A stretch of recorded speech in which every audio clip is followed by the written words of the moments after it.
अस्सलाम वालेकुम। ये chapter number 4 communication systems BP लाठी की जो बुक है 4th एडिशन, उसका लेक्चर है। उसका फर्स्ट पार्ट का लेक्चर है जो मैं रिकॉर्ड कर रही हूँ इस वक्त। और chapter title is amplitude modulation and demodulation. So जो हमने जहाँ पे क्लास लास्ट स्लाइड्स एंड की थी उसमें हमने डिस्टॉर्शन पढ़ी थी, linear distortion, non linear distortion और मल्टीपाथ डिस्टॉर्शंस। लीनियर डिस्टॉर्शंस में फेज और एम्पलीट्यूड चेंज होता है। नॉन लीनियर डिस्टॉर्शन जिसकी मैंने एक एग्जांपल भी कराई थी, उसके अंदर जो चेंजेस आती हैं वो the output looks somewhat like the input, लेकिन there are some changes in a way जिनको हम एक इक्वेशन के जरिए बता सकते हैं कि जो चेंजेस हैं या जो एम्पलीट्यूड उसमें ऐड हुआ है, अगर इनपुट सिग्नल से एम्पलीट्यूड ज़्यादा है तो आपको आउटपुट पे जो डिस्टॉर्शन का एम्पलीट्यूड है वो मिलेगा, न्यू एम्पलीट्यूड मिलेगा। और अगर इनपुट का amplitude is in the range between -xp and xp, ये वो वैल्यूज हैं जो कि डिस्टॉर्शन की वैल्यूज हैं। अगर इनपुट इन दो वैल्यूज के बीच में है तो उसी रेंज में है तो आपको इनपुट मिल जाएगा। अगर xt is less than -xp तो आपको -xp मिलेगा। So this is a condition जिसमें बताया गया कि नॉन लीनियर डिस्टॉर्शन जो है वो कहीं पे सेम आउटपुट दे देगी लेकिन कोई चीज क्लिप हुई होगी उसके अंदर या कोई चीज ऐड हुई होगी। तो non linear distortion through out पूरे सिग्नल को चेंज नहीं करती है, लेकिन सम कहीं कहीं कुछ पार्ट्स को चेंज कर देती है और एक एग्जाम्पल के जरिए बताया गया है यहाँ पे। इसी तरह से वाई का वो हम इस तरह से भी रिप्रेजेंट कर सकते हैं कि कुछ शायद उसमें 10 इनवर्स का चेंज आ जाए। तो वाई टी ने दो एग्जांपल्स दिए इन्होंने यहाँ पे कि आउटपुट इस तरह से भी हो सकता है, नॉन लीनियर डिस्टॉर्शन में आउटपुट इस तरह से भी हो सकता है। So there are certain possibilities जिसमें नॉन लीनियर डिस्टॉर्शन रिप्रेजेंट की जा सकती है। उसके अलावा रैंडम नॉइज आती है। रैंडम नॉइज चैनल की वजह से में जो आती है वो इंडिपेंडेंट होती है और हम ये नहीं बता सकते कि कितनी ज्यादा या किस जगह पे कितनी नॉइज इंट्रोड्यूस हुई है, या फिर सिग्नल डिपेंडेंट होती है। सिग्नल डिजिटल है, सिग्नल एनालॉग है, या सिग्नल किस जिस कोई अगर उसकी कोई पर्टिकुलर शेप है तो नॉइज उसके हिसाब से भी noise can change the shape of the signal. उसके अलावा हमने जो बात की थी कि जो ट्रांसमिटर्स हैं जो इंटर चैनल डिस्टॉर्शन है। इंटर चैनल मीन्स कि दूसरे ट्रांसमिटर्स हैं उनके सिग्नल्स भी आ रहे हैं और फ्रीक्वेंसीज चेंज हो गई हैं, तो फ्रीक्वेंसीज एक दूसरे के साथ इंटरफेयर कर रही हैं। We discuss this also and last we discuss multipath या रिफ्लेक्शंस के साथ सिग्नल में चेंजेस आते हैं, उसकी हमने एक इक्वेशन पढ़ी थी। तो ये तो रिव्यू है कि चैनल इंपेयरमेंट से चैनल की वजह से क्या क्या चेंजेस आ सकती हैं। चैनल को हम जो चेंजेस आ रही हैं, हम फेज और एम्पलीट्यूड में जो चेंजेस आ रही हैं पर्टिकुलरली, उनको एक अप्रोच, एक टेक्निक है इक्वलाइजेशन, उसके जरिए हम कंपनसेट कर सकते हैं या we can get the output the input back. So equalization का जो प्रोसेस है वो ये है कि इसमें आप इक्वलाइजेशन एक फिल्टर है जो वो फ्रीक्वेंसीज एसेंचुएट करता है या उनको दोबारा से इन्हांस करता है या उनको बूस्ट करता है या उनको रीअलाउ करता है जिनको अटेनुएट कर दिया था चैनल ने। So equalization is also a transfer function. अगर अब फिल्टर है तो उसका भी एक ना कोई ट्रांसफर फंक्शन होगा, और इक्वलाइजेशन फिल्टर अगर एक ये काम कर रहा है कि फ्रीक्वेंसीज को एसेंचुएट कर रहा है, so it must have a transfer function. और जो इक्वलाइजेशन फिल्टर का ट्रांसफर फंक्शन होगा वो 1/hf होगा, बिल्कुल उल्टा काम करेगा जो कि चैनल के ट्रांसफर फंक्शन ने किया था। चैनल के ट्रांसफर फंक्शन ने अटेनुएट किया था अगर फ्रीक्वेंसीज को, तो 1/hf यानी उनको दोबारा से एसेंचुएट कर देगा। And when we'll multiply this equalization filter, यानी हम जो भी आउटपुट है उसको इक्वलाइजेशन फिल्टर के अंदर इनपुट करेंगे तो हमें दोबारा से XF मिल जाएगा, दोबारा से जो एक्चुअल इनपुट था वो वापस मिल जाएगा। सो इन आउटपुट जो भी फिल्टर हमें आउटपुट से मिल रहा है, चैनल से मिल रहा है सॉरी, उसको हम इक्वलाइजेशन फिल्टर से पास कराते हैं तो हमें XF दोबारा मिल जाना चाहिए। अच्छा, ये channel equalization can only help when channel phase and amplitudes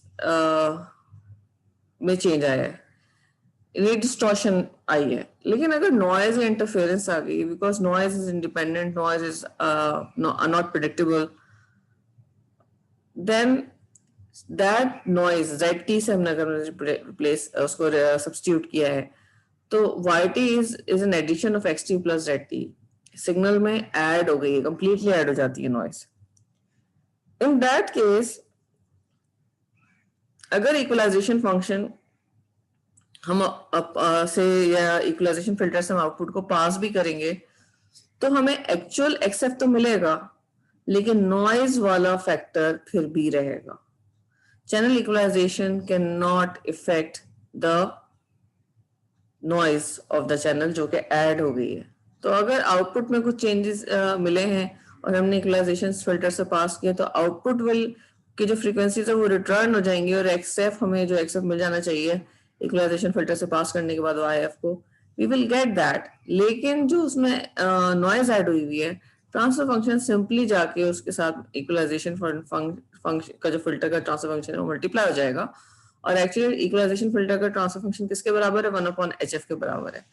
तो जो भी ZT का जो फूरियर ट्रांसफॉर्म है ZF उसके साथ मल्टीप्लाई हो जाएगा, क्योंकि टाइम डोमेन में कॉन्वोल्यूशंस होती हैं, फ्रीक्वेंसी डोमेन में मल्टीप्लिकेशन होती है, तो मल्टीप्लाई हो जाएगा, but this factor will remain there. ये नॉइज में, नॉइज का जो फैक्टर है फ्रीक्वेंसी डोमेन में भी नजर आ रहा होगा। सो ओवरऑल इक्वलाइजेशन फिल्टर ने अगर देखा जाए तो ये नॉइज वाले फैक्टर को खत्म नहीं किया है, बल्कि एसेंचुएट किया है, मतलब उसको नॉइज को भी इनहांस कर दिया है। So equalization filter can help the attenuated frequencies. Equalization filter जो frequencies attenuate हो गई हैं, जिनको suppress कर दिया distortion ने, उनको accentuate कर सकता है। लेकिन अगर noise introduced है या interference है output signal के अंदर, तो उसको भी accentuate कर सकता है। क्योंकि noise is added in all parts of the signal most of the time. So ये एक function था channel equalization का, which we studied right now. And definitely noise को खत्म करने के लिए फिर आगे हम देखेंगे कि क्या टेक्निक्स हो सकती हैं। अभी क्योंकि डिस्टॉर्शन से रिलेटेड ये एक मिटिगेशन है, ये एक अप्रोच है उसको खत्म करने की, so that's why we discussed it. अब हमने बेस बैंड कम्युनिकेशन पढ़ी है। Base band communication generally low frequency communication होती है, या टेलीफोन के लिए या ऑडियो के लिए, और उसके लिए हमें बेस बैंड कम्युनिकेशन के लिए हमें बहुत ज़्यादा हाई फ्रीक्वेंसीज नहीं चाहिए होती हैं, क्योंकि बेस बैंड कम्युनिकेशन वायर के जरिए जारी होती है। वायर पे जारी होती है तो वायर पे डेफिनेटली एक टाइम में एक ही सिग्नल जाएगा, तो इंटरफेरेंस नहीं होगी, एंटीनास का इशू नहीं होगा, क्योंकि वायरलेस में एंटीनास का इशू है, हमें कैरियर चाहिए। मॉड्यूलेशन के आपको या कैरियर के आपको जो रीजंस हैं इस्तेमाल करने के वो बता दिए गए हैं चैप्टर नंबर 4 में, चैप्टर नंबर 3 में, कि हमें कैरियर क्यों चाहिए, हम signal as it is transfer base band की क्यों नहीं करते ट्रांसमिट में, क्योंकि वायरलेस कम्युनिकेशन में एंटीना साइज का इशू हो जाता है अगर लो फ्रीक्वेंसी भेजें। उसके अलावा आप दूसरे ट्रांसमीटर से जो सिग्नल बेस बैंड ट्रांसमिट हो रहे हैं उनके साथ भी सिग्नल इंटरफेयर कर सकता है। सो बेस बैंड सिग्नल की जो फ्रीक्वेंसी बैंड्स हैं वो 300 से 3300 हर्ट्ज है, या 300 से 3300 हर्ट्ज है। ऑडियो है जिसमें बहुत सारे रेंजेस हैं फ्रीक्वेंसीज के, हाई फिडेलिटी ऑडियो, वो 2 किलो हर्ट्ज है। टेलीविजन 330 हर्ट्ज से 4.3 मेगाहर्ट्ज, इसका ये रेंज है फ्रीक्वेंसी का। और ईथरनेट 10 Mbps, उस पर 0 से 20 मेगाहर्ट्ज तक की फ्रीक्वेंसी बैंड इस्तेमाल हो सकता है। अगर हम वायर्ड के थ्रू ये सारा डेटा भेज रहे हैं तो हमें बेस बैंड सिग्नल हम एज इट इज भेज देंगे, क्योंकि बेस बैंड वायर पे में सिंगल ट्विस्टेड पेयर हो सकता है, कोएक्स हो सकता है, कोएक्सियल हो सकता है, जैसे कोएक्स लिखा हुआ है इन्होंने, सिंगल कॉपर वायर हो सकता है, उस पर कम्युनिकेशन हो सकती है, एक ही सिग्नल जा रहा होता है, ना एंटीना का मसला है ना किसी इंटरफेरेंस का मसला है। लेकिन अगर बहुत सारे सिग्नल्स एक ही जगह से हम भेज रहे हैं, वायर एक ही है, टेलीफोन भी उसी पे भेज रहे हैं, ऑडियो भी भेज रहे हैं, टीवी भी भेज रहे हैं, तो उस केस में मल्टीपल अगर बेस बैंड सिग्नल्स एक ही वायर पे जा रहे हैं तो फिर वो सब एक वायर शेयर नहीं कर पाएंगे, एक चैनल शेयर नहीं कर पाएंगे। उसमें हमें टाइम डिवीजन मल्टीप्लेक्सिंग करनी पड़ती है, मतलब कुछ टाइम के लिए टेलीफोन 1 मिलीसेकंड के लिए टेलीफोन का डेटा जाएगा, फिर सबके उसमें टर्न्स आएंगी, फिर ऑडियो का डेटा जाएगा, फिर 1 सेकंड के लिए वीडियो का जाएगा, फिर उसके अलावा इफ यू कोई और यूजर है उसका डेटा जाएगा, ये मल्टीपल यूजर्स का डेटा है तो टाइम डिवीजन के जरिए जाएगा। सबको स्लॉट्स मिल जाएंगे टाइम के, पहला टाइम 1 मिलीसेकंड का एक स्लॉट एक यूजर के पास, फिर दूसरा दूसरे के पास, तो एक ही वायर सब यूज करेंगे लेकिन टाइम में डिवीजन हुई भी होगी कि अब किसकी बारी है। ये है बेसबैंड कम्युनिकेशन अगर कर रहे हैं जिसमें कोई कैरियर पे हम डेटा नहीं भेज रहे हैं, और ये जनरली किसके जरिए होती है, वायर के जरिए होती है। अब है carrier communication, we have studied this कि मॉड्यूलेशन चाहिए हमें उसमें कैरियर कम्युनिकेशन, क्योंकि कैरियर को डेटा भेज रहे हैं और स्पेक्ट्रम क्या होता है, सिग्नल का शिफ्ट हो जाता है। कैरियर कम्युनिकेशन हमें किस रीजन या किस पर्पस के लिए चाहिए, अगर हम वायरलेसली डेटा भेजना चाह रहे हैं तो, क्योंकि फ्रीक्वेंसी ज्यादा चाहिए होंगे, हमें बेसबैंड से ज्यादा चाहिए होंगी फ्रीक्वेंसीज, हाई फ्रीक्वेंसी चाहिए होगी ताकि एंटीना का साइज कम रहे, इंटरफेरेंस ना हो दूसरे चैनल्स के साथ, मल्टीपल सिग्नल्स हम भेज सकेंगे। बहुत सारे ट्रांसमीटर्स वायरलेसली डेटा ट्रांसमिट कर रहे होंगे, लेकिन सब अपने अपने कैरियर सिग्नल को अलग अलग रखेंगे जिस पे डेटा जा रहा है, तो सबकी फ्रीक्वेंसीज अलग अलग होंगी। और अगर एक ही चैनल पे हमने एक कैरियर पे एक डेटा भेजा और हम चाह रहे हैं कि एक ही जो ऑपरेटर है या उसके पास बहुत सारा डेटा है, बहुत सारे इंफॉर्मेशन है जिसको ट्रांसमिट करना चाह रहा है, लेकिन वो सबको एक कैरियर पर ट्रांसमिट नहीं कर सकेगा क्योंकि रिसीवर सबके अलग अलग हैं। या कोई ऑडियो डेटा है वो एक रिसीवर रिसीव करेगा और ऑडियो डेटा बी है कोई और रिसीवर रिसीव करेगा। सो अगर एक ही ऑपरेटर या एक ही जगह से हम मल्टीपल ट्रांसमिशन करना चाह रहे हैं वायरलेसली, अलग अलग बात नहीं हो रही है, एक ही जगह से बात हो रही है कि हम मल्टीपल ऑडियो से फाइल्स भेजना चाह रहे हैं अलग अलग, और सबको हम डिफरेंट फ्रीक्वेंसीज पे भेजना चाह रहे हैं, तो एट द सेम टाइम ये कैसे पॉसिबल है, अगर हम फ्रीक्वेंसी डिवीजन मल्टीप्लेक्सिंग कर दें। यानी सब बेसबैंड सिग्नल हैं, सब एक साथ ट्रांसमिट हो रहे हैं, लेकिन हमने क्या किया है, बस सबके कैरियर्स अलग अलग रख लिए हैं। तो अगर ये बेसबैंड सिग्नल्स हैं भी और ये एक ही टाइम में ट्रांसमिट हो भी रहे थे, क्योंकि सबकी कैरियर फ्रीक्वेंसीज अलग अलग हैं, सबका नया स्पेक्ट्रम जब कैरियर से मल्टीप्लाई हो जाते हैं तो सबको स्पेक्ट्रम शिफ्ट हो जाता है, तो सबका स्पेक्ट्रम शिफ्ट होकर डिफरेंट फ्रीक्वेंसीज पे चला गया है। इसलिए अगर मल्टीपल सिग्नल्स एक ही चैनल पे ट्रांसमिट होते भी हैं, you will not get any interference, और ये टेक्निकल आती है फ्रीक्वेंसी डिवीजन मल्टीप्लेक्सिंग। दो तरीके हो गए, एक टीडीएम हो गई टाइम डिवीजन, एक हो गई एफडीएम फ्रीक्वेंसी डिवीजन।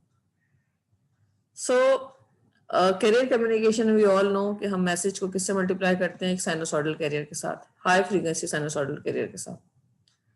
अब सिग्नल जब मल्टीप्लाई हो जाता है कोसाइन के साथ, तो बेसिकली ये कैरियर मल्टीप्लिकेशन के साथ जो रिजल्टेंट मिलता है उसमें या तो कैरियर का प्लीज देखिएगा एम्पलीट्यूड चेंज हो रहा होता है, उसमें मैसेज जा रहा होता है, या फ्रीक्वेंसी में मैसेज जा रहा होता है फेज में। हमने चैप्टर नंबर 3 में देखा है कि जब कैरियर से मैसेज को मल्टीप्लाई करें तो कैरियर जो रिजल्टेंट सिग्नल है उसके एम्पलीट्यूड के अंदर मैसेज हमें नजर आ रहा होता है एनवेलप के अंदर। सो जब आप मैसेज को मल्टीप्लाई करेंगे साइनसॉइडल कैरियर के साथ तो रिजल्टेंट सिग्नल एस टी बराबर होगा AT cos omega CT plus phi t। AT is the message या AT is the result amplitude of the product। जब भी दो सिग्नल्स मल्टीप्लाई हुए हैं, एक कैरियर और एक मैसेज, तो लेट्स से कि ये हमें नई इक्वेशन मिली है, इसमें जो भी रिजल्टेंट इक्वेशन है उसका जो एम्पलीट्यूड है वो किसके बराबर है, मैसेज के बराबर। यानी amplitude is changing, resultant signal का एम्पलीट्यूड चेंज हो रहा है और उसमें हमें क्या नजर आ रहा है, मैसेज नजर आ रहा है। AT is proportional to the message. ये वो टॉपिक है, ये जो मैं इस वक्त डिस्कस कर रही हूँ वो है जो हम ऑलरेडी पढ़ के आ चुके हैं कि मॉड्यूलेशन के बाद रिजल्टेंट सिग्नल का जब हम एम्पलीट्यूड देखते हैं तो उसमें हमें क्या नजर आ रहा होता है, उसमें मैसेज नजर आ रहा होता है। तो AT यानी amplitude of the resultant signal is proportional to MT message. This is amplitude modulation. ये हमने पढ़ लिया है कि जो भी रिजल्टेंट सिग्नल है उसका एम्पलीट्यूड में अगर मैसेज है या एम्पलीट्यूड चेंज हो रहा है विद रिस्पेक्ट टू मैसेज तो वो एम्पलीट्यूड मॉड्यूलेशन है। अगर रिजल्टेंट सिग्नल की फ्रीक्वेंसी में ये रिजल्टेंट सिग्नल बेसिकली कैरियर ही है, उसका बस एम्पलीट्यूड अब किसके बराबर हो गया है, मैसेज के बराबर हो गया है। अगर रिजल्टेंट सिग्नल की फ्रीक्वेंसी चेंज हो रही है अकॉर्डिंग टू द मैसेज तो वो फ्रीक्वेंसी मॉड्यूलेशन है। और अगर रिजल्टेंट सिग्नल का फेज चेंज हो रहा है, रिजल्टेंट सिग्नल कैरियर ही है लेकिन उसका बस फेज अब चेंज हो गया है, फेज चेंज हो रहा है तो वो फेज मॉड्यूलेशन है। सो एम्पलीट्यूड, फ्रीक्वेंसी और फेज मॉड्यूलेशन में अगर एम्पलीट्यूड चेंज हो रहा है रिजल्टेंट सिग्नल का विद रिस्पेक्ट टू मैसेज तो एम्पलीट्यूड मॉड्यूलेशन होती है, जो हमने देख लिया अभी हमने लास्ट चैप्टर नंबर 3 में। और अगर फ्रीक्वेंसी और फेज चेंज हो रहा है रिजल्टेंट सिग्नल का, जब आपने मैसेज को कोसाइन के साथ कैरियर के साथ मल्टीप्लाई हुआ, और अगर फेज और फ्रीक्वेंसी चेंज हो रहा है रिजल्टेंट सिग्नल का विद रिस्पेक्ट टू मैसेज तो वो फ्रीक्वेंसी और फेज मॉड्यूलेशन कहलाते हैं। फ्रीक्वेंसी मॉड्यूलेशन के अंदर जो भी रिजल्टेंट सिग्नल होता है उसकी फ्रीक्वेंसी में is proportional to message MT, उसकी फ्रीक्वेंसी चेंज हो रही होती है जैसे जैसे मैसेज चेंज हो रहा होता है। और फेज मॉड्यूलेशन में फाइटी, जो उसका फेज होता है रिजल्टेंट सिग्नल का जो फेज होता है that is proportional to MT, message के साथ साथ फेज चेंज हो रहा होता है। सो ये कैरियर कम्युनिकेशन का भी हमने रिव्यू कर लिया। अब हम पढ़ रहे हैं एक्चुअली एम्पलीट्यूड मॉड्यूलेशन, तो हमने डिस्कस की हुई है कि स्पेक्ट्रम बन जाते हैं दो। अब हम बेसिकली एम्पलीट्यूड मॉड्यूलेशन किस किस तरह से हो सकती है ये हम उसको थोड़ा सा टेक्निकली स्टडी करेंगे, उसका मॉड्यूलेटर कैसे बनता है, उसका डीमॉड्यूलेटर कैसे बनता है। सो डबल साइड बैंड या डीएसबी एफसी आपने इसकी लैब की होगी, double side band amplitude modulation कहलाती है। इसके अंदर ये सबसे सिंपलेस्ट मॉड्यूलेशन है एम्पलीट्यूड मॉड्यूलेशन में। इसमें मैसेज कोसाइन वेव कॉस के साथ मल्टीप्लाई हो जाता है और बेसिकली हम इसमें फेज 0 रखते हैं ताकि मैथमेटिकली हमारे लिए आसानी हो। बस एम्प्टी कॉस 2 पाई एफसीटी हो जाता है, मैसेज मल्टीप्लाई हो जाता है कैरियर के साथ, उसका फेज हमने 0 रख दिया। जब हम एम्प्टी कॉस 2 पाई एफसीटी का फोरियर ट्रांसफॉर्म लेते हैं, कॉस को हम यूलर आइडेंटिटी के अंदर ब्रेक कर लेते हैं और हम उसका फोरियर ट्रांसफॉर्म लेते हैं तो हमारे पास बेसिकली क्या आ जाता है, मैसेज आ जाता है F plus F C, Fourier transform आ जाता है मैसेज का एफ माइनस एफ सी, यानी हमें मैसेज के फोरियर शिफ्टेड स्पेक्ट्रम्स मिल जाते हैं एफ प्लस एफ सी पे, एफ माइनस एफ सी पे और हाफ लगा हुआ होता है। ये फोरियर ट्रांसफॉर्म है जब हमने कैरियर को मल्टीप्लाई किया मैसेज के साथ।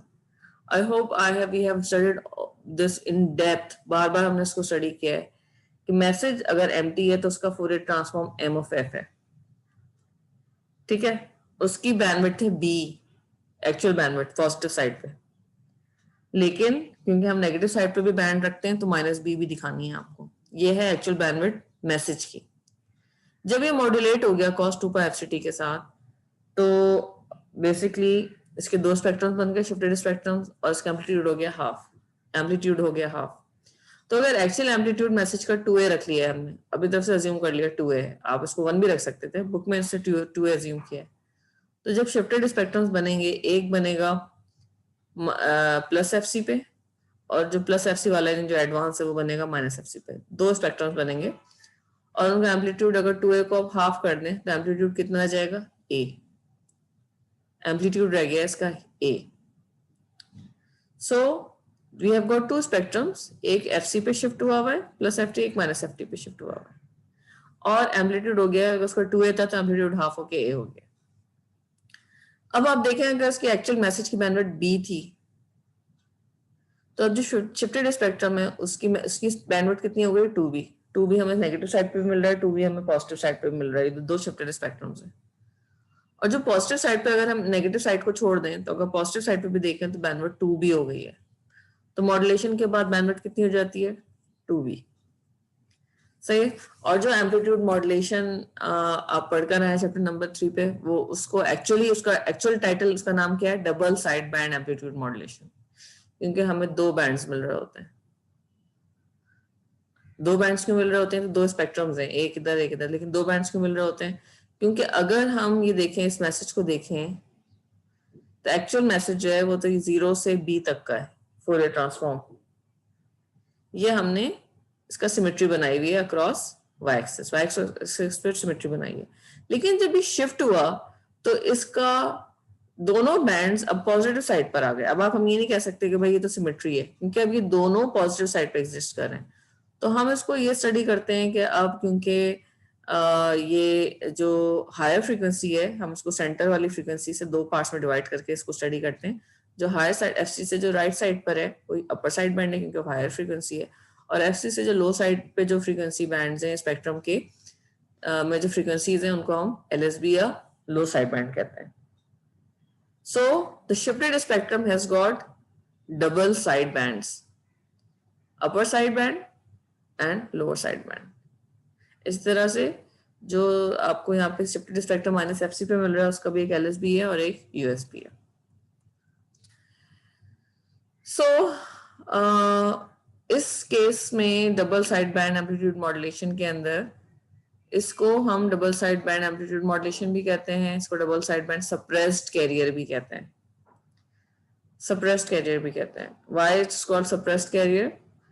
क्योंकि अभी हम देख लेते हैं. ये वाली डायग्राम तो आपके लिए बहुत पॉपुलर या आप पढ़ चुके हैं बार बार. मैसेज है, मैसेज जब मॉड्यूलेट हुआ तो मैसेज आपको एम्पलीट्यूड में नजर आना शुरू हो गया है कोसाइन के साथ. मैसेज का फोरियर ट्रांसफॉर्म ये है. तो जब स्पेक्ट्रम शिफ्ट हुआ तो हमें दो स्पेक्ट्रम्स मल्टीप्लाई हुआ मैसेज कैरियर के साथ, तो हमें दो शिफ्टेड स्पेक्ट्रम्स मिल गए. सो ये हम स्टडी कर चुके हैं. पहले बैंडविड्थ इसकी बी थी, अब स्पेक्ट्रम से कैरियर से मल्टीप्लाई होने के बाद इसकी बैंडविड्थ 2b हो गई है. इसके दो बैंड्स हैं, upper side band, lower side band. और अगर हम इसको दिखाना चाहते हैं फ्लो डायग्राम में, तो मैसेज था मॉड्यूलेटिंग सिग्नल, इसको कैरियर से मल्टीप्लाई किया, हमें मॉड्यूलेटेड सिग्नल मिल गया MT cos omega C T. ये कौन सी साइड है? ये मॉड्यूलेटर की साइड है, ट्रांसमीटर की साइड है. जो ट्रांसमिशन हुई है एक्चुअली उसका अगर हम डायग्राम बनाएं तो ये लोड फ्लो डायग्राम या उसका लॉजिक डायग्राम बनाएं तो this is how the multiplication is taking place. इसको हम सप्रेस्ड कैरियर एससी दिए डबल साइड बैंड तो समझ में आ रहा है. Suppressed carrier double side band suppressed carrier DSBSC क्यों कहते हैं? सप्रेस्ड कैरियर इसलिए कहते हैं कि जब उसके स्पेक्ट्रम शिफ्ट हुए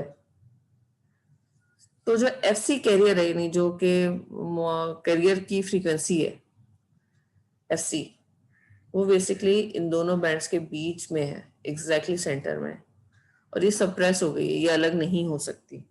अगर मैं कोई फिल्टर अप्लाई करता हूँ और मैं कहूँगी किसी तरह से ये फ्रीक्वेंसी यहाँ से हम रिमूव कर दें कैरियर का, जो मैसेज मिल जाए, हमें डायरेक्टली मैसेज मिल जाए और हम ये कैरियर की जो फ्रीक्वेंसी उसको निकाल दें यहाँ से, तो इसको वापस द शिफ्ट करके ले आए यहाँ पर, ये पॉसिबल नहीं है. इट्स इनसाइड द स्पेक्ट्रम, ये कैरियर्स के सेंटर में, ये सप्रेस हो गया है, ये बाहर नहीं निकल सकता, इसको हम रिमूव नहीं कर सकते. सही है. उसके बाद अगर हम फेजर का आइडिया मैंने पहले भी दिया है, cosine is a real part of the complex. अगर हम एक्सपोनेंशियल को मल्टीप्लाई पार्ट में उसमें ब्रेक करें टू पार्ट्स में, तो cosine is the real part and sine is the imaginary part. तो रियल पार्ट्स हमेशा एक्स एक्सिस पे या हॉरिजॉन्टल एक्सिस पे रिप्रेजेंट होते हैं और इमेजिनरी पार्ट हमेशा वर्टिकली या वाई एक्सिस पे रिप्रेजेंट होते हैं. सही है. सो ये हमें याद रखना है, क्योंकि जब भी हम इसको अगर इसको रियल मैग्नीट्यूड्स में अगर रिप्रेजेंट करते हैं, या अगर हमें कहीं पे एक्सपोनेंशियल को ब्रेक करना पड़ जाता है साइन और कोसाइन के अंदर, सो जो साइन वाला पार्ट होता है वो हमेशा इमेजिनरी होता है, इमेजिनरी हमेशा वाई एक्सिस पे रिप्रेजेंट होता है, और कॉस हमेशा एक्स एक्सिस पे रिप्रेजेंट होता है. हमेशा मैसेज की फ्रीक्वेंसी बहुत कम होती है कैरियर फ्रीक्वेंसी से, कैरियर फ्रीक्वेंसी हमेशा बहुत हाई रखी जाती है. सही. और ये जो फेजर्स हैं, ये फेजर ही है ना, ये जो हम फेज में बनाना चाह रहे हैं, 90 डिग्रीज का डिफरेंस है साइन और कोसाइन में, तो हमने इसको साइन को इधर बनाया और कोसाइन को इधर बनाया. सो फेजर्स भी चेंज हो रहे होते हैं, उनका एम्पलीट्यूड और उनका फेज चेंज हो रहा होता है. जितनी तेजी के साथ आप ये इसका एंगल चेंज करेंगे साइन का, या सॉरी फ्रीक्वेंसी चेंज करेंगे, लेकिन ये इतनी तेजी के साथ अगर ये चेंज हो रहा है तो यहाँ पे भी आपको चेंज, फेजर्स में भी चेंज नजर आएगा. लेकिन अभी हम उसको स्टडी नहीं कर रहे, हम सिर्फ ये देख रहे हैं कि भाई कॉस रियल है, साइन इमेजिनरी है, कैरियर की फ्रीक्वेंसी बहुत ज्यादा हाई है मैसेज से. और एक्चुअली जो आपने चैप्टर नंबर 3 में पढ़ा था वो basically double side band suppressed carrier है. एम्पलीट्यूड मॉड्यूलेशन तो है, लेकिन उसकी कौन सी टाइप है? Double side band suppressed carrier है. सो कंडीशन क्या होगी अगर हम चाहते हैं कि हमें कैरियर फ्रीक्वेंसी किस तरह चूज करनी चाहिए? अगर हमें सिग्नल पता है, मैसेज है, side band base band signal है, साइड बैंड नहीं, बेस बैंड सिग्नल है, तो कैरियर फ्रीक्वेंसी उसके हिसाब से कैसे चूज की जाए? उसी कंडीशन होती है F C upon B. F C upon B का मतलब ये है कि जो करियर फ्रीक्वेंसी है और जो मैसेज की बैंडविड्थ है उसका रेशियो 1 से बहुत, it should be much larger than 1, greater than 1। Career की फ्रीक्वेंसी बहुत ज्यादा होना चाहिए बैंडविड्थ से, और ये रेशियो जब भी लिया जाए 1 से इसकी वैल्यू बहुत ज्यादा बड़ी है।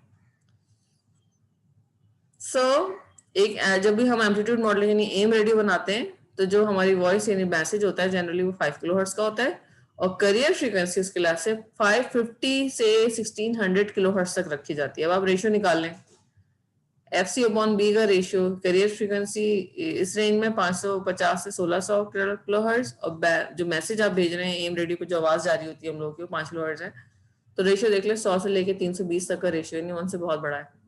इसी तरह एफएम रेडियोज हैं उसमें मैसेज की bandwidth high quality frequency, high quality audio होती है तो बैंडविड्थ 200 किलोहर्ट्ज होती है, लेकिन एफसी यानी कैरियर फ्रीक्वेंसी फिर उसी लिहाज से 87.7 और 108 मेगाहर्ट्ज होती है, और इसमें भी एफसी अपॉन बी यानी जो रेशियो है वो 43 से 54 तक जाता है। टेलीविजन में बैंडविड्थ जो वीडियो डेटा है वो उसकी 6 मेगाहर्ट्ज बैंडविड्थ होती है, कैरियर फ्रीक्वेंसी 54 से 862 मेगाहर्ट्ज तक रखी जाती है, और रेशियो 9 से 142 आता है। डिजिटल टीवी यूजेस, जो डिजिटल टीवी है क्योंकि एनालॉग का दिया हुआ है, digital TV uses the original analog UHF TV frequency bands. Digital TV भी अल्ट्रा हाई फ्रीक्वेंसी के जो टीवी अल्ट्रा हाई फ्रीक्वेंसी जो रेंज है उसी को यूज करता है। एनालॉग टीवी का जो बैंड है डिजिटल टीवी भी उसी के अंदर अपनी ट्रांसमिशन करता है। ये तो हो गए signal bandwidth versus career frequency के दोनों के रेशियो कैसे बनाए जाते हैं। अब लेट्स स्टडी जो हमने स्टडी किया था अभी है ये वाला जो साइड हम स्टडी करते रहे अभी तक, हमने मॉड्यूलेशन साइड स्टडी की है कि मैसेज को हमने किससे मल्टीप्लाई कर दिया, कैरियर से मल्टीप्लाई कर दिया। अब अगर we want to see the demodulation, अब हम देखना चाहते हैं कौन सा पार्ट बी, रिसीवर साइड पे जो डीमॉड्यूलेटर लगा है। अभी हमने पढ़ा था ट्रांसमीटर साइड पे जो मॉड्यूलेटर लगा है उसमें हमने मैसेज में हमें कौन से बैंड्स मिल रहे हैं और बैंडविड्थ कितनी हो गई है। अब हम डीमॉड्यूलेशन ऑफ डीएसबीएससी पढ़ रहे हैं। डीमॉड्यूलेशन में डीमॉड्यूलेटर साइड पे जो भी सॉरी जो भी मैसेज मिला है उसको हम दोबारा से किससे मल्टीप्लाई कर देंगे, उसको हम दोबारा से मल्टीप्लाई कर देंगे cos 2 pi F C T के साथ। देखें डीमॉड्यूलेटर देख लें पार्ट बी में क्या हुआ है, मैसेज में क्या आ रहा है, मैसेज में message cos omega C T आ रहा है, ये एक्स टी है, ये मॉड्यूलेटेड सिग्नल है, मॉड्यूलेटेड सिग्नल में मैसेज भी है और cos ओमेगा सी टी यानी कैरियर भी है। इसको हमने दोबारा किसके साथ मल्टीप्लाई कर दिया, कैरियर के साथ रिसीवर साइड पे। मैं दोबारा रिपीट करूंगी, मॉड्यूलेटर साइड पे आपने इसको कैरियर के साथ मल्टीप्लाई करके भेजा है, रिसीवर साइड पे हम दोबारा इसको कैरियर उसी कैरियर के साथ जिसके साथ हमने ट्रांसमीटर साइड पे या मॉड्यूलेटर साइड पे मल्टीप्लाई किया था उसी carrier cos omega C T के साथ दोबारा मल्टीप्लाई कर देंगे तो हमें एक नया सिग्नल मिलेगा ईटी। ईटी किसके बराबर है, X T cos 2 pi C T, और एक्स टी के अंदर क्या है, M T cos omega C T. जब M T cos omega C T दोबारा cos ओमेगा सी टी के साथ मल्टीप्लाई होगा तो M T cos square omega C T या M T cos square 2 pi F C T हो जाएगा। ठीक है, अब क्योंकि cos स्क्वायर थीटा है तो cos स्क्वायर थीटा को हम किस तरह से ब्रेक कर सकते हैं, cos square theta is basically 1 plus cos 2 theta upon 2। Am I right?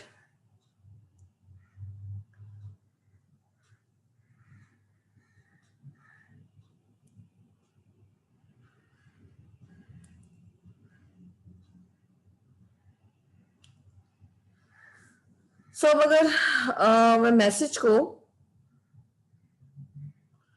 अगर मल्टीप्लाई कर दूं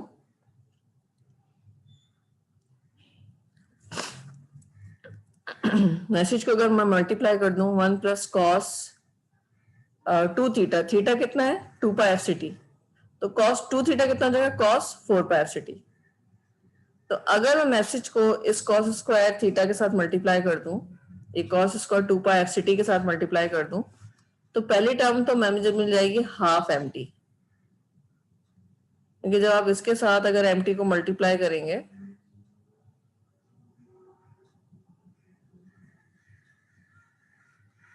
तो एम्प्टी फिर यहाँ पे भी मल्टीप्लाई हो जाएगा ना, जो भी आपने एक्सपेंड किया है उसके साथ भी मल्टीप्लाई हो जाएगा।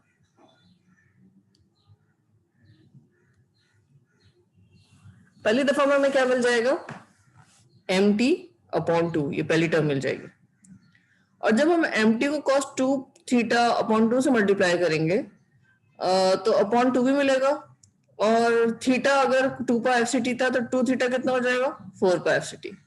तो 1/2 दूसरी टर्म 1/2 एम्प्टी cos 4 पाई सीटी मिलनी चाहिए। यहाँ पर एक एम्प्टी मिसिंग है, आई थिंक ये टाइपिंग मिस्टेक हुई है, I will correct it. So second term में हमें मैसेज मिल रहा है लेकिन cos 4 पाई एफसीटी के साथ मिल रहा है। ये सेकंड टर्म है, ये फर्स्ट टर्म है। तो जब हमने मैसेज, जो मॉड्यूलेटेड मैसेज है, उसको कोसाइन के साथ मल्टीप्लाई किया तो हमें वी गॉट 2 टर्म्स नाउ, एक में मैसेज है और एक में मैसेज कोसाइन के साथ मल्टीप्लाई हो रहा है दोबारा। तो जब मैसेज कोसाइन के साथ मल्टीप्लाई हो रहा है तो इट मींस मैसेज जब कोसाइन के साथ मल्टीप्लाई हो रहा है तो क्या होता है, मॉड्यूलेशन होती है। तो जब हमने रिसीवर साइड पे मैसेज को कैरियर के साथ मल्टीप्लाई किया दोबारा, तो हमें मैसेज मिला है और हमें दोबारा से मॉड्यूलेटेड मैसेज मिला है। दोबारा एम्प्टी cos ओमेगा सिटी क्या होता है, मॉड्यूलेशन होती है, दोबारा मॉड्यूलेटेड मैसेज मिला है, लेकिन अब पहले फ्रीक्वेंसी मॉड्यूलेशन में 2 पाई सिटी थी, अब कितनी हो गई है, डबल हो गई, 4 पाई सिटी हो गई है। तो जब हम इसका फोरियर ट्रांसफॉर्म लेंगे रिसीवर साइड पे, जब ये हमें ईटी मिल गया और ईटी में ये 2 टर्म्स मिल रही हैं हमें, हम इसका फोरियर ट्रांसफॉर्म लेंगे तो हाफ एम्प्टी का फोरियर ट्रांसफॉर्म हाफ एमएफ आएगा, हाफ एमएफ। और एमएफ हमें पता होता है ओरिजिन पे होता है, बेस बैंड सिग्नल होता है। और हाफ, क्योंकि एमएफ का हमने पिछली स्लाइड में कर लिया है, एम्पलीट्यूड कितना था, 2a था, तो 2a जब डिवाइड बाय 2 होगा तो कितना एम्पलीट्यूड बचेगा, a बचेगा। तो इस वाली टर्म से तो हमें ये स्पेक्ट्रम मिल गया, पहला मैसेज। और दूसरी टर्म से हमें दोबारा 2 मॉड्यूलेशन के बाद 2 बैंड्स मिल गए, शिफ्टेड स्पेक्ट्रम्स मिल गए। पहले स्पेक्ट्रम शिफ्ट होते थे FC प्लस FC और माइनस एफसीटी पे, अब क्योंकि 4 पाई एफसीटी यानी जो वो है फ्रीक्वेंसी डबल हो गई है, तो अब जो इस हाफ एम्प्टी cos 4 पाई एफसीटी की वजह से 2 स्पेक्ट्रम्स मिलेंगे, एक 2FC पे शिफ्ट हुआ हुआ होगा और एक -2FC पे शिफ्ट हुआ हुआ होगा। सही। So this is how you will do it. और क्योंकि एम्प्टी cos ओमेगा सिटी के साथ एक हाफ भी लगा हुआ है, एक हाफ भी लगा हुआ है, सो बेसिकली उसकी वजह से इसका एम्पलीट्यूड हाफ हो जाएगा। आई होप ये आपको समझ आई होगी, क्योंकि cos की वजह से भी एक हाफ लगता है, तो 1/4। अब इसको पहले cos ओमेगा सिटी और एम्प्टी को मल्टीप्लाई करते हैं तो ऑलरेडी स्पेक्ट्रम हाफ होते हैं और एक हाफ और लगा हुआ है बाहर, उसकी वजह से एक्चुअल स्पेक्ट्रम्स आपको काफी यहाँ पे मिलेंगे, इस वैल्यू पे मिलेंगे। So now we have got 3 spectrums receiver side पे, एक में मैसेज है, एक में 2 शिफ्टेड स्पेक्ट्रम्स हैं। तो हम क्या यूज करके मैसेज अपना अलग सेपरेट कर सकते हैं, हम एक लो पास फिल्टर से इसको ईटी को पास कर देंगे। हम ईटी को पास करेंगे तो ये स्पेक्ट्रम हाई स्पेक्ट्रम ब्लॉक होगा, ये शिफ्टेड स्पेक्ट्रम ब्लॉक होगा, और हमें क्या मैसेज मिल जाएगा, सिर्फ हाफ एम्प्टी।